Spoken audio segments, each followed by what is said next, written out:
प्रेम से बोलिए संकट मोचन हनुमान जी की जय। जय श्री राम। आज माघ मास 14 जनवरी 2025 मंगलवार का दिन है।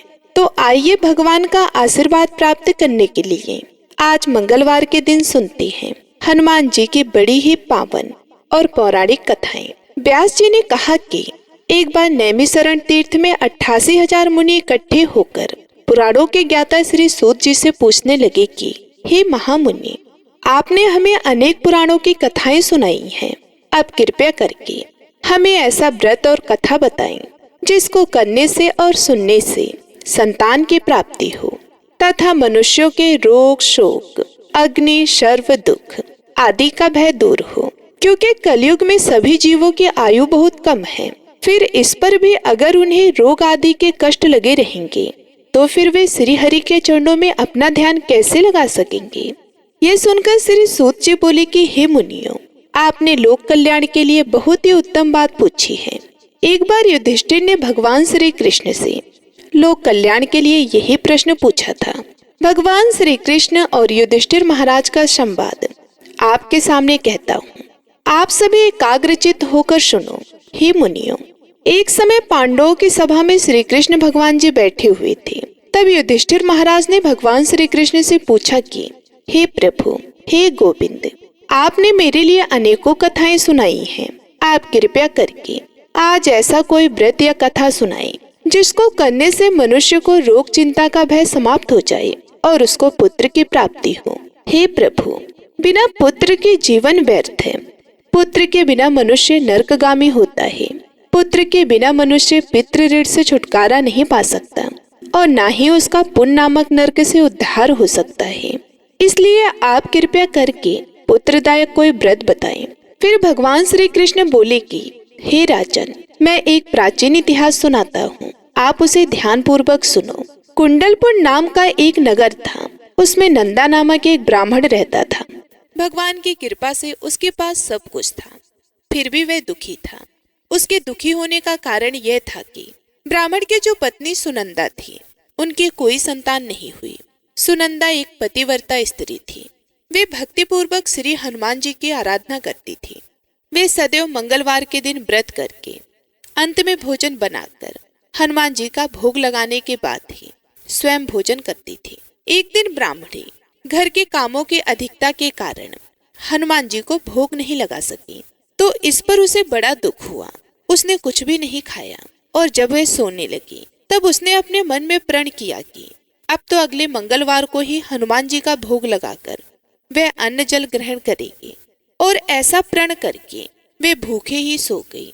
प्रिय भक्तों, ब्राह्मणी सुनंदा प्रतिदिन भोजन बनाती, श्रद्धा पूर्वक पति को खिलाती, परंतु स्वयं भोजन नहीं करती और मन ही मन श्री हनुमान जी की आराधना करती थी।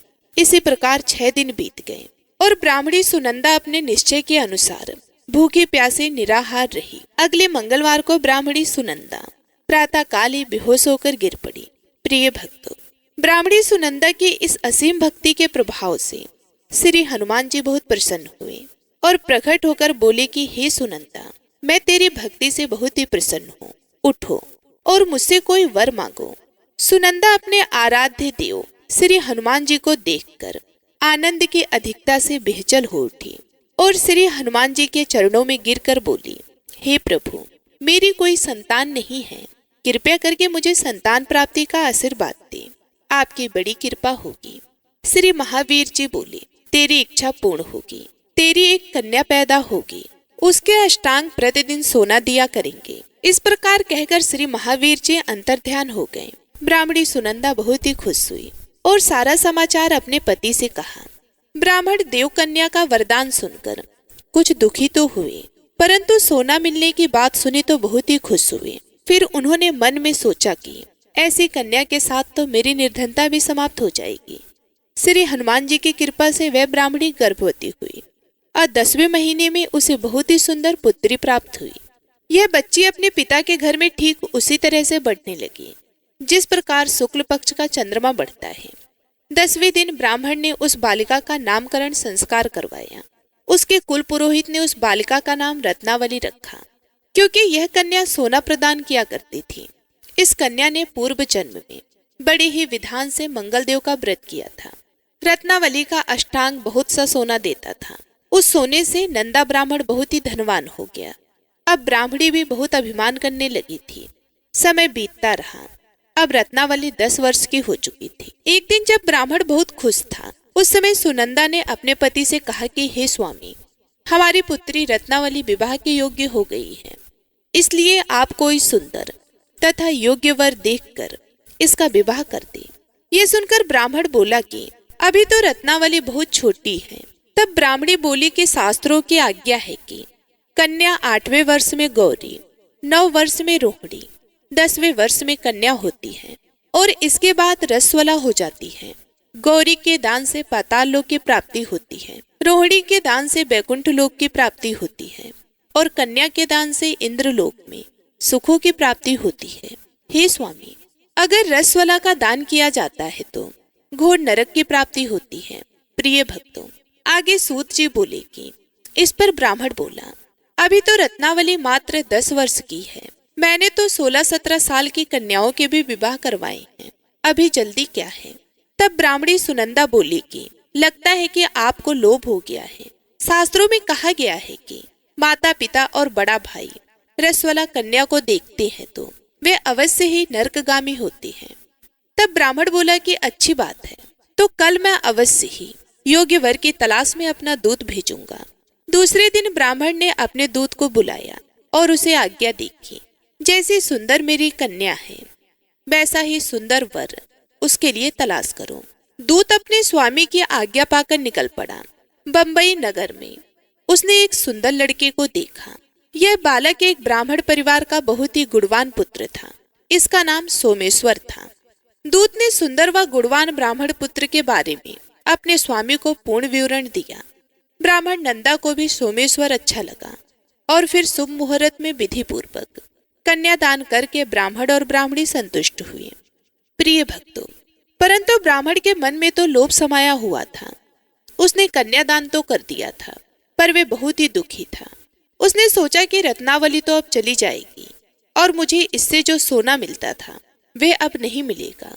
मेरे पास जो धन था कुछ तो इसके विवाह में खर्च हो गया और जो शेष बचा है वह भी कुछ दिनों के बाद समाप्त हो जाएगा।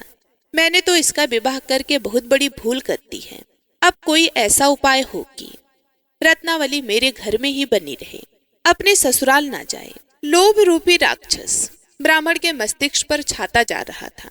रात भर अपनी सैया पर बेचैनी से करवट बदलते बदलते उसने एक बहुत ही गूढ़ निर्णय लिया।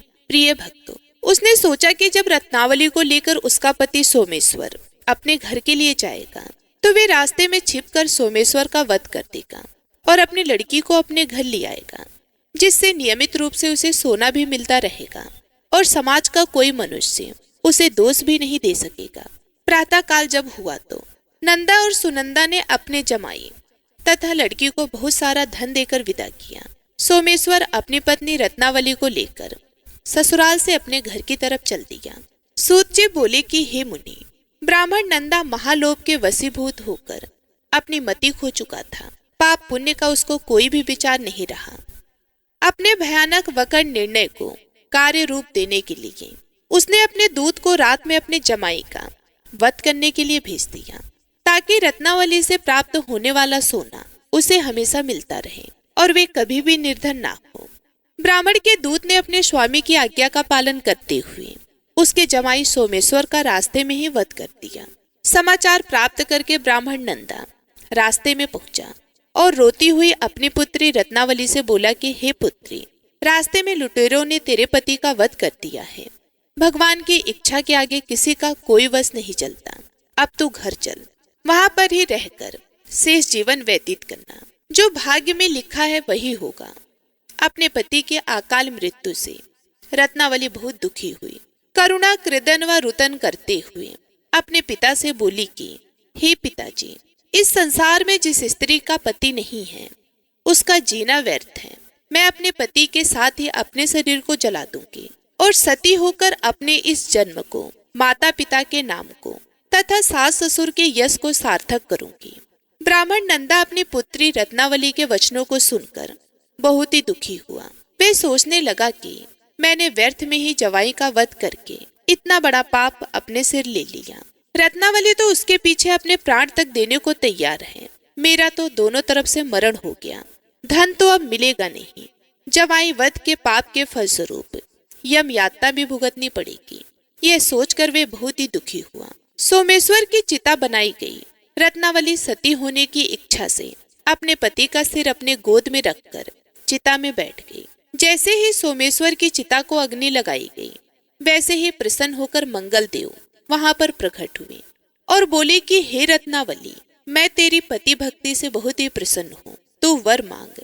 रत्नावली ने अपने पति का जीवन दान मांगा। तब मंगल देव बोले कि हे रत्नावली, तेरा पति अजर अमर है, ये महाविद्वान भी होगा, और इसके अतिरिक्त तेरी जो इच्छा हो वह वर मांगो। तब रत्नावली बोली कि हे ग्रहों के स्वामी, यदि आप मुझ पर प्रसन्न हैं तो मुझे यह वरदान दीजिए कि जो भी मनुष्य मंगलवार के दिन प्रातः काल लाल पुष्प लाल चंदन से पूजा करेगा, आपका स्मरण करेगा, उसको रोग व्याधि ना हो, स्वजनों का कभी वियोग ना हो, सर्प अग्नि तथा शत्रुओं का भय ना रहे। जो स्त्री मंगलवार का व्रत करे वे कभी भी विधवा ना हो। प्रिय भक्तों, मंगल देव ने यह सुनकर उसे तथास्तु कहकर वहां से अंतर ध्यान हो गए। सोमेश्वर मंगल देव की कृपा से जीवित हो उठा।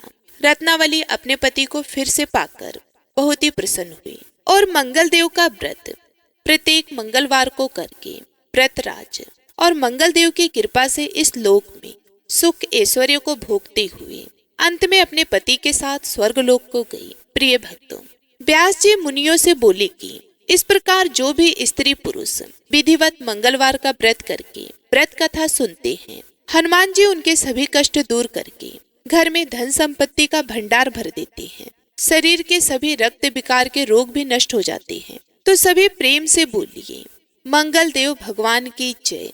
जय श्री राम। हरे कृष्णा। प्रिय भक्तों, आइए अब मंगलवार व्रत की दूसरी कथा को सुनते हैं। तो आज मैं आप सभी को सुना रही हूँ मंगलवार के दिन सुनी जाने वाली मंगलवार की बड़ी ही दुर्लभ पौराणिक कथा, जिसे आप सभी भक्तगण बड़ी श्रद्धा तथा प्रसन्नचित मन से पूरा अवश्य सुनिएगा। तो आइए प्रभु श्री राम का नारा लगाते हुए कथा का श्रवण करते हैं। बोलिए सियावर रामचंद्र की जय, पवन सुत हनुमान की जय। आइए अब कथा का रसपान करते हैं। एक नगर में एक ब्राह्मण परिवार रहा करता था। उस परिवार में सिर्फ पंडित दुर्गेश ही थे। वे अपने जीवन यापन यजमान से मिली दक्षिणा से ही करते थे। माता तो बचपन में ही चल बसी थी और अब पिता का साया भी सर से उठ चुका था। सुबह खाना बनाकर खाते, फिर काम पर चले जाते। शाम को वापसी के बाद आराम भी नहीं करते और आते ही खाना बनाने में जुट जाते। मोहल्ले वाले ने अपने प्रयासों से पंडित जी का विवाह एक गरीब कन्या से करा दी। अब दुर्गेश खुश थे। अब उन्हें सुबह शाम का बना हुआ खाना मिलता। उनकी पत्नी का नाम सावित्री था। सावित्री गरीब घर के जरूर थे, लेकिन वह गृह कार्य में दक्ष होने के साथ साथ सामाजिक प्रवृत्ति की भी थी और हनुमान जी की परम भक्त थी। उसके व्यवहार से सभी पड़ोसी खुश थे। वे हर मंगलवार का व्रत किया करती थी। अब इधर पंडित जी का जीवन अच्छे से कट रहा था। कुछ समय बाद सावित्री गर्भवती हो गई। जब सावित्री के परसों का समय आया तो पंडित जी अपने पड़ोस की एक दाई को लेकर आए।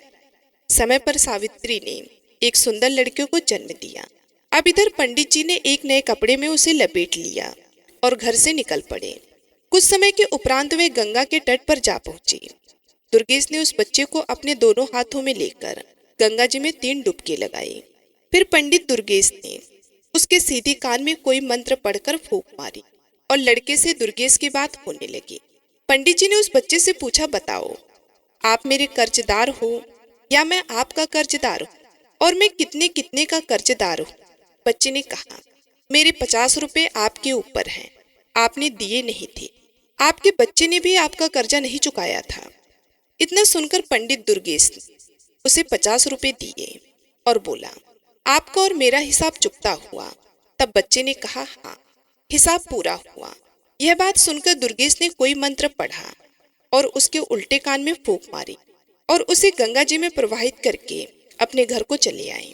उसने अपनी पत्नी सावित्री को यह कहकर समझा दिया था कि उसका मेरे ऊपर कर्जा था, मैंने उसे चुकता करके उसे वापस भेज दिया। अगर मैं ऐसा नहीं करता तो वह पता नहीं कब तक हमारे यहाँ से जाता। उस समय हमें बहुत दुख होता। अब सावित्री अपने पति दुर्गेश की बातों से पूर्णतः संतुष्ट थी। जब सावित्री दोबारा से गर्भवती हुई और समय पर एक सुंदर से पुत्र को जन्म दिया तो दुर्गेश ने भी उसके साथ वही करना शुरू कर दिया। वह बच्चे को एक सफेद कपड़े में लेकर गंगा के घाट पर चल पड़ा। वहां पहुंचकर गंगा जी में घुस गया और बच्चे को गंगा जल में 3 डुबकी लगाई। उसके सीधे कान में मंत्र पढ़कर फूंक मारी और बच्चे से बात की और पूछा, हाँ भाई, गंगा मैया के अंदर है हम, और तुम मुझे बताओ कि मैं तुम्हारा कर्जदार हूँ या तुम मेरे कर्जदार हो, और कितने के हो। तब बच्चे ने कहा, आपका मेरे ऊपर 100 रुपए का कर्जा बकाया है। अब दुर्गेश ने उसे कहा, देखो भाई, हम गंगा जी में खड़े हैं और वचन देते हैं कि हम आपको अपने कर्ज से मुक्त करते हैं।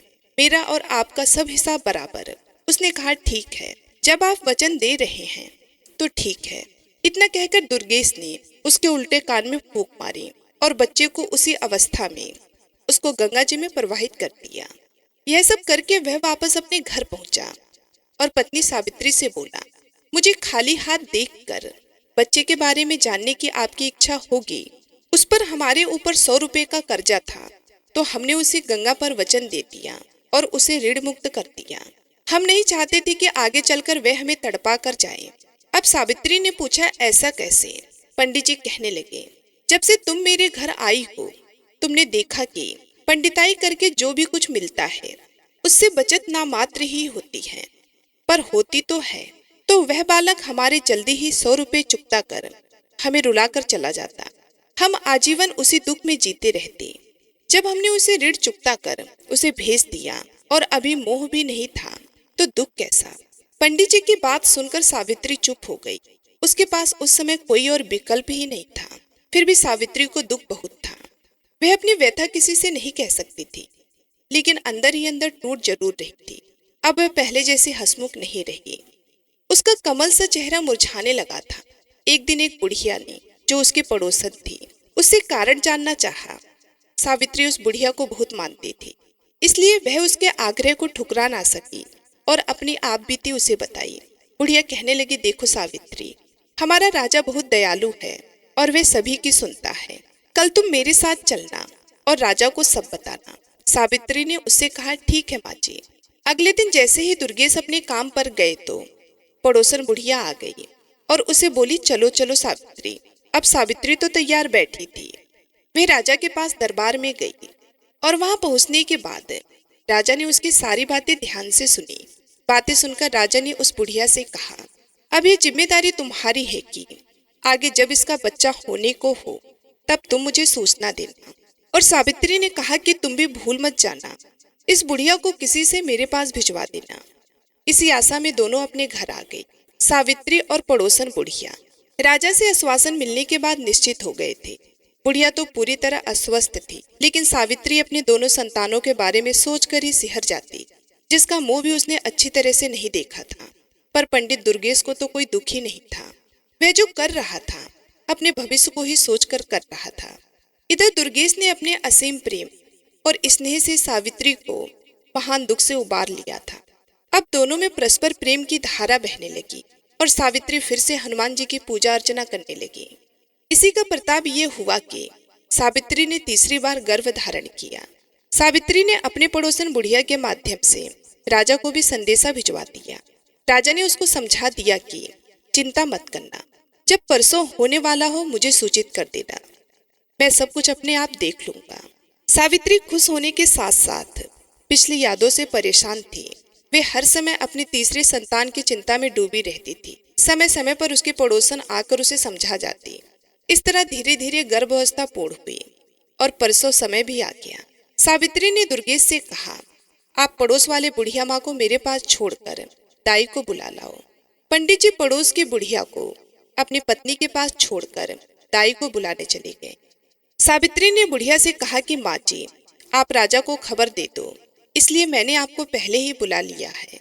जब तक दाई आई तब तक राजा भी भेष बदलकर दुर्गेश के घर के पास पहुंचा और इधर उधर टहलने लगा। कुछ समय के पश्चात शिशु की रोने की आवाज आने लगी।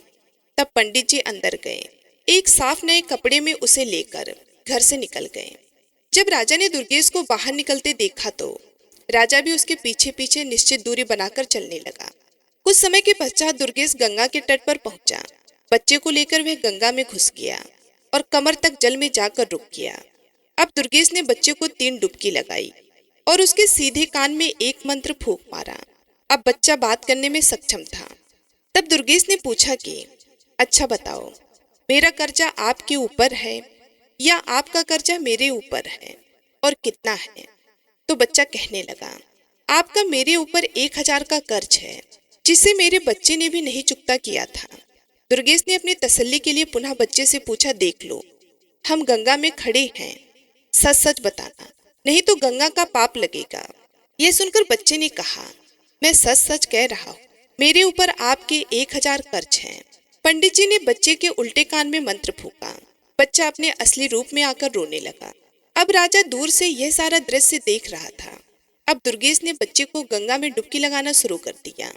राजा कुछ करता इससे पहले ही दुर्गेश 3 डुबकी पूरी करके बच्चे को कपड़े में लेकर जल से बाहर निकलकर किनारे पर आ गया। अब पंडित जी बच्चे को लेकर अपने घर की तरफ चल दिए।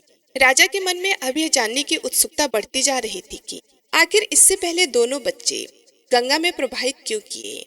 अतः राजा ने अपने असली रूप में आकर दुर्गेश को रोक दिया। दुर्गेश ने राजा को देखकर उसको सलामी दी तो राजा ने दुर्गेश से पूछा, यह बताओ, तुम अपने दोनों बच्चों को गंगा जी में प्रवाहित करके क्यों आए? दुर्गेश कहने लगा, महाराज, आप इस बात को अच्छी तरह से जानते हैं कि एक पंडित को पंडिताई में क्या मिलता है। किसी ने 1.25 आने दे दिया तो किसी ने थोड़ा बहुत अनाज दे दिया, कुल मिलाकर पेट पूजा हो जाती है।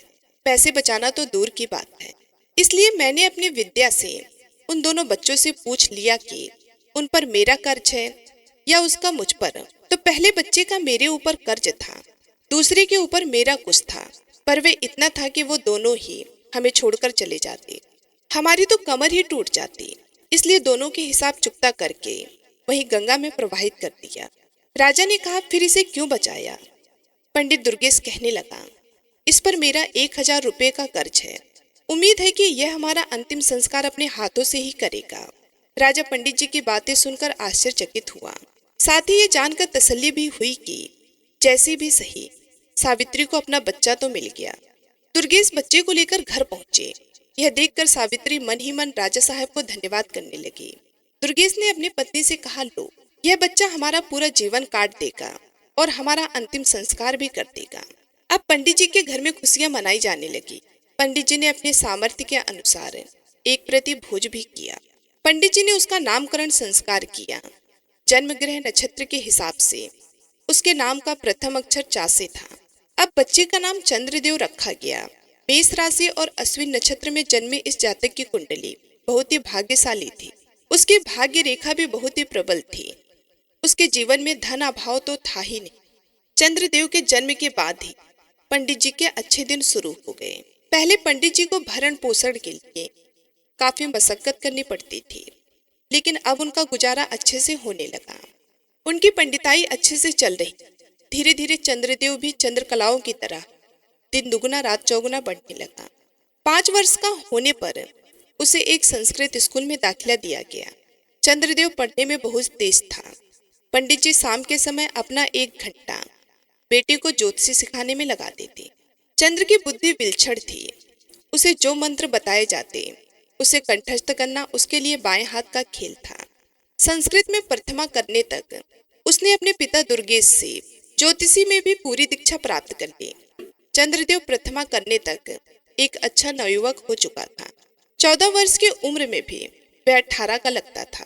पंडित जी और पंडित जी की पत्नी दोनों ही अपने पुत्र को इस तरह बढ़ता देखकर मन ही मन भगवान का शुक्रिया अदा करते। सावित्री अपने पुत्र को निहारती और भगवान का धन्यवाद करती, हनुमान जी को धन्यवाद देती और राजा को भी धन्यवाद करती। उसे तो यह पता ही नहीं था कि उसमें राजा का कोई भी योगदान नहीं है। अब चंद्रदेव ने प्रथमा के बाद आगे की शिक्षा के लिए अपने माता पिता को मना कर दिया। उसने माँ से कहा, माँ, मैं भी पिताजी के काम में हाथ बटाऊंगा। माँ ने कहा, बेटा, अभी तेरी उम्र ही क्या है, खेलो खाओ और आगे दुनियादारी को समझने की कोशिश करो। यह काम तो सारी उम्र ही तुम्हें करना है। इस पर चंद्रदेव ने कहा, माँ, जब मुझे पंडिताई करनी ही है तो बाद में क्यों, अभी से क्यों नहीं। विद्या तो कोई भी हो, उसे जितना उपयोग करेंगे उसमें बढ़ोतरी ही होगी। कल पूर्णिमा का दिन है तो मैं भी कल से काम पर जाऊंगा। अब पंडितानी मन ही मन बहुत खुश हो रही थी। चलो, अब उसके घर में दो दो कमाने वाले हो गए हैं। थोड़ा पैसा इकट्ठा करके हम अपने बेटे का विवाह भी कर देंगे और मजे से उसकी दुनिया में रम जाएंगे। मन में ऐसा विचार करके वह सो गई कि चलो सुबह जल्दी उठकर दोनों के लिए खाना भी बना दूं। कल दोनों ही काम पर जाएंगे। पंडिताइन को रात में नींद नहीं आई। वह सोचने में ही करवट बदलते बदलते परेशान हो गई। सुबह जल्द ही जगकर रसोई का काम निपटाकर स्नान ध्यान करके हनुमान जी का पूजन करने के बाद खाना बना दिया और अब निश्चित होकर चारपाई पर लेट गई। वे सारी रात सो नहीं पाई थी, अतः जिस निश्चितता के साथ वह लेटी थी उसे जल्दी नींद आ गई। सुबह पंडित जी जब अपने समय पर उठे तो उन्होंने देखा कि श्रीमती जी सो रही तो किसी अनहोनी की चिंता में डूब गए और सबसे पहले उसे जगाकर पूछा, अरे वो भाग्यवान, तबीयत तो ठीक है? कहते हुए उसके माथे को छू कर देखा। तब सावित्री ने उससे कह दिया, मेरी तबीयत बिल्कुल ठीक है, थोड़ा जल्दी उठ गई थी, सो काम धाम करके मैं लेट गई और नींद आ गई। आप अपने नित्य कर्म करो, खाना तैयार है। इतने में चंद्रदेव भी जाग गया और नित्य कर्म करने लगा। दोनों पिता पुत्र तैयार होकर आ गए। सावित्री ने दोनों के आसन लगाकर उसे खाना परोसा। दोनों ने खाना खाया और दोपहर का खाना साथ में लेकर अपने काम पर निकल गए। चंद्रदेव का पहला दिन था तो उसे कोई भी यजमान ऐसा नहीं मिला जो उसकी सेवा में उसे ले सके। धीरे धीरे शाम होने को आई। चंद्रदेव उदास मन से घर के लिए रवाना हुआ। थके कदमों से वह घर की तरफ जा ही रहा था कि अचानक उसके मुख पर गरम गरम पानी की कुछ बूंदें गिरी। उसने अपनी नजर ऊपर उठाई तो देखा एक बहुत ही सुंदर स्त्री अपने आंखों में आंसू बहा रही थी। उसी के आंसू की बूंद ही चंद्रदेव के ऊपर गिरी थी। चंद्रदेव रुक गया और उससे पूछने लगा, बहन आपको क्या दुख है, मुझे बताओ, हो सकता है मैं आपकी कोई मदद कर सकूं। ऊपर से उस स्त्री ने देखा एक नौजवान लड़का तिलक छापे राम नाम के पीताम्बर डाले नीचे खड़ा है। वह बहुत बड़ा पंडित लग रहा था। उसे देखकर ऐसा लग रहा था मानो अभी अभी काशी से आ रहा हो। उस स्त्री ने कहा, अरे तेरे जैसे कितने आए और ठग करके चले गए। मेरा तो विश्वास ही उठ गया है तुम्हारे जैसे ढोंगे पंडितों से। इतना सुनकर चंद्रदेव बहुत ही विचलित हुआ और मन में विचार किया कि मैं इस महिला से कुछ न मिलने पर भी मैं इसकी परेशानी का कारण जानकर उसका समाधान अवश्य करूंगा। उधर से महिला ने कहा, मैं तुम्हें कोई पैसा या दक्षिणा देने वाली नहीं। चंद्रदेव ने कहा, माता जी आप पहले नीचे तो आ जाओ, अपना हाथ दिखाओ और बताओ समस्या क्या है। वह स्त्री नीचे आई और कहने लगी, देख मैं पहले से ही तुम्हें बता देती हूँ, मैं तुम्हें कोई दान दक्षिणा देने वाली नहीं। बाद में तुम दक्षिणा के नाम पर मुझे ठगना चाहो तो वो होगा नहीं। चंद्रदेव ने कहा, बहन मैं कोई ढोंगी नहीं हूँ, इसी शहर का निवासी पंडित दुर्गेश जी का पुत्र हूँ। मेरा नाम चंद्रदेव है। मैं एक ज्योतिषी हूँ, इसी मोहल्ले में ही रहता हूँ। दूसरी बात, मैं आपका रोना देखकर दुखी हुआ हूँ, इसलिए पूछ लिया। अब आपकी मर्जी है, जानना चाहती हो या नहीं। वह स्त्री कहने लगी, ठीक है तुम जो भी कहो, इतना समझ लो मैं तुम्हें पैसा देने वाली नहीं। चंद्रदेव कहने लगा, ठीक है मैं पैसे मांग कब रहा हूँ। तो वह स्त्री बोली, अगर तुम्हारी बातें सही निकली तो मैं तुम्हारे घर पर ही दक्षिणा भिजवा दूंगी। चंद्रदेव कहने लगा, बताओ समस्या क्या है। उस स्त्री ने कहा, मेरे पति परदेश गए हैं, 4 साल हो गए हैं, अभी तक वापस नहीं आए और ना ही कोई सुखद पत्र उन्होंने भेजा है। मैं केवल यह जानना चाहती हूँ कि वह ठीक तो है और कब तक वापस आएंगे। चंद्रदेव ने कहा, आपने 2 प्रश्न पूछे हैं, इन दोनों में से आप किसके बारे में पहले जानना चाहती हो। स्त्री बोली, दोनों प्रश्नों के बारे में जानना चाहती हूँ। चंद्रदेव कहने लगा, नहीं। उस स्त्री ने कहा, क्यों। तो उसने बताया, क्योंकि मैं मुक्त में केवल एक ही बात बताऊंगा, अब तुम फैसला करो कौन सी बात पूछना चाहती हो। स्त्री चुप हो गई और दिमाग का इस्तेमाल करने लगी। सोचने लगी कि कौन सा प्रश्न पहले पूछूं। पहले आएंगे और दूसरा स्वस्थ होंगे, आने पर दिख जाएंगे और दूसरा स्वस्थ होंगे, तभी तो आएंगे। ऐसे विचार करके स्त्री ने कहा, आप केवल यह बता दीजिए कि मेरे पति कब तक आएंगे। चंद्रदेव ने अपना पन्ना निकाला और उसमें देखने लगा। अपनी उंगलियों पर गणना करने लगा। करीब आधा घंटा की गणना के बाद उसने कहा, सुनो, आपके पति आज रात्रि में ही आ जाएंगे। स्त्री बोली, क्या पागल हो गए हो, ढोंगी कहीं के, मुझे बेवकूफ समझा है क्या? चंद्रदेव ने कहा, वह कैसे? स्त्री बोली, पैसों का लालच होगा। चंद्रदेव बोला, बहन, जब कह दिया कि मुफ्त में ही सवाल बताऊंगा, फिर ये कैसी बात कर रही हो आप? स्त्री कहने लगी, अभी तक तो किसी ने कुछ भी नहीं बताया। चंद्रदेव बोला, बहन, मैं ज्योतिषी हूँ, ठग नहीं। अब तक आपका ठगों से पाला पड़ा होगा। मैं अपनी विद्या के अनुसार बता रहा हूँ कि आपके पति रात्रि के 12 बजे तक आ जाएंगे। वह स्त्री बोली, आप सही कह रहे हो, मेरे साथ ठगी हो चुकी है, इसलिए अब मैं किसी और पर विश्वास नहीं कर सकती और किसी को पहले पैसा भी नहीं दूंगी। चंद्रदेव कहने लगा, बहन, मैंने तो पहले ही कहा था, मुक्त का मतलब मुक्त। अगर आपको सही लगे तो मेरी दक्षिणा जो उचित समझो भिजवा देना। उसने कहा, अच्छा ज्योतिषी जी, आप तो कह रहे थे कि हमारे पति आज रात में आएंगे। चंद्रदेव कहने लगा, हाँ, आज रात्रि के ठीक 12 बजे आपके पति आएंगे। सुनो, वे पैदल नहीं आएंगे, वे हाथी पर आएंगे और बहुत सारा धन लेकर आएंगे। वे कहने लगे, ठीक है, यदि तुम्हारी बात सही है तो मैं तुम्हें बता दूंगी, जितना वो धन लेकर आएंगे उसका आधा आपको मैं दक्षिणा भिजवा दूंगी। चंद्रदेव ने कहा, अच्छा, तो अब मैं चलता हूँ। स्त्री कहने लगी, ठीक है, जाओ। चंद्रसेन वहां से अपने घर के लिए निकल पड़ा। रास्ते में सोचता जा रहा था, पहले दिन बोहनी तो नहीं हुई, उधार हुआ। यही मन में सोचते सोचते घर पहुंचा। अब अपने पुत्र को आया देखकर सावित्री मन ही मन सोचने लगी कि मेरा लाडला इतनी देर से आया है, कमाई भी अच्छी करके आया होगा।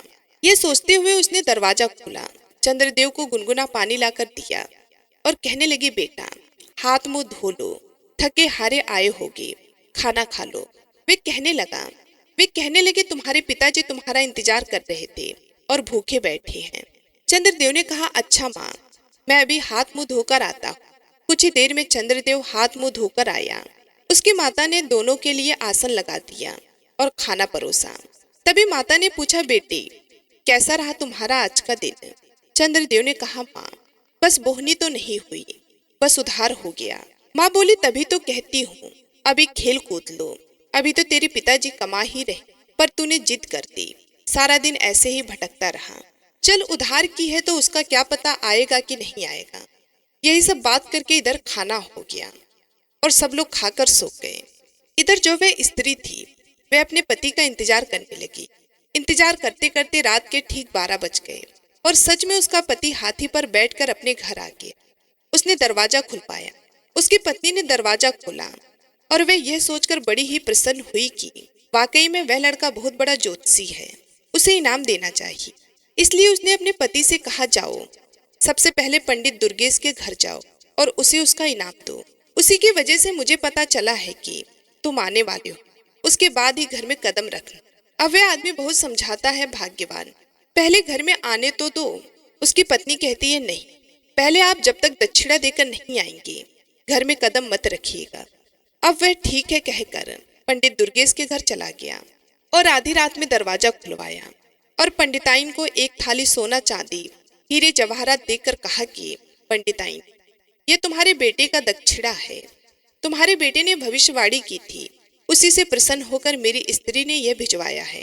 वह देकर अपने घर चला गया।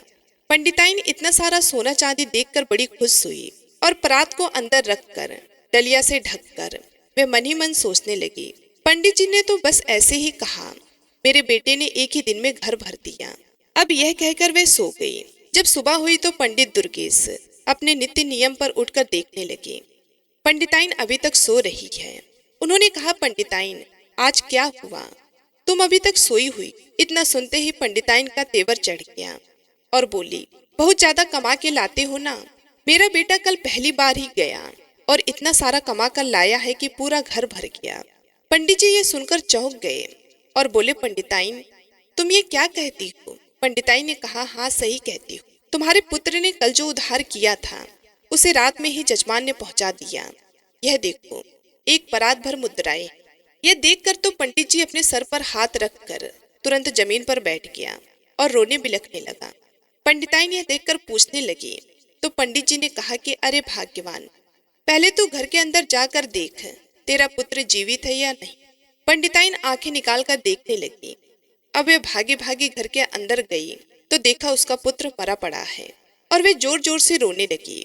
यह देखकर पंडित जी ने कहा, पंडिताइन, मैंने कहा था ना, पूर्व जन्म के उसने अपने सभी कर्ज को चुकाकर हमसे मुक्ति पा ली है, इसलिए तो हम उसे कमाने देना नहीं चाहते थे। अब तुम हनुमान जी की पूजा करो, अब वे तुम्हारे पुत्र को वापस ला सकते हैं। यह सुनकर पंडिताइन बिना अन्न पानी के 1 हफ्ते तक उपवास करती रही। जब हफ्ता पूरा हुआ तो वे मरणासन हो गई। यह देखकर हनुमान जी भी बड़े प्रसन्न हुए और बोले, यदि मैंने इस ब्राह्मणी को दर्शन नहीं दिया तो सभी भक्तों का विश्वास मुझ पर उठ जाएगा। यह सोचकर हनुमान जी महाराज पंडिताइन के घर उसकी कुटिया में ही प्रकट हो गए और बोले, पंडिताइन, तुमने मंगलवार का व्रत करके मुझे बड़ा ही प्रसन्न किया है। तुम लगातार हर मंगलवार का व्रत नियम से करती आई हो, मांगो तुम्हें क्या चाहिए। पंडिताइन ने कहा, ना मुझे सोना चाहिए, ना अन्न, ना धन, मुझे बस मेरा पुत्र चाहिए। हनुमान जी ने कहा, उसके भाग्य में जो लिखा था वही हुआ। पंडिताइन ने कहा, नहीं, पहले ही 2 पुत्र चले गए हैं। पंडित जी ने मुझे उन्हें आंख भरकर देखने भी नहीं दिया, इसलिए मैं चाहती हूँ कि आप इस पुत्र को मुझे वापस कर दें। प्रिय भक्तों, उस पंडिताइन की कठिन तपस्या से प्रसन्न होकर हनुमान जी ने तथास्तु कह दिया और कहा, पंडिताइन, जरा कमरे के अंदर जाकर देखो, तुम्हारा पुत्र तुम्हें बुला रहा है। पंडिताइन ने जैसे ही पुत्र के कमरे में कदम रखा, उसका पुत्र हंसता खेलता अपने माँ के चरणों में गिर गया और इस प्रकार पंडिताइन के मंगलवार के व्रत के प्रभाव से उसका पुत्र उसे प्राप्त हुआ। तो प्रिय भक्तों, मंगलवार का व्रत अष्ट सिद्धियों 9 निधियों को देने वाला है। माता सीता ने हनुमान जी को यह आशीर्वाद दिया है कि मंगलवार के दिन जो उनकी पूजा करेगा एवं व्रत कथाओं को श्रवण करेगा तो वह धन, पुत्र, आरोग्य, सभी प्रकार के सुखों से परिपूर्ण होगा। वे हर प्रकार के संकटों से मुक्त रहेगा। तो बोलिए बजरंगबली महाराज की जय। जय जय सिया राम। ओम नमः शिवाय। जय बालाजी महाराज। उम्मीद करती हूँ आज की ये कथा आप सभी लोगों को बेहद ही पसंद आई होगी। यदि हमारी कथा आप सभी लोगों को अच्छी लगी तो वीडियो को लाइक करके चैनल को सब्सक्राइब कर लें। कमेंट बॉक्स में जय श्री राम, जय श्री बालाजी महाराज जरूर लिखिएगा। प्रभु श्री राम और बालाजी की कृपा आप पर और आपके परिवार पर सदा सर्वदा बनी रहे। इसी कामना के साथ मैं आप सभी लोगों से विदा लेती हूँ। मिलती हूँ अगले वीडियो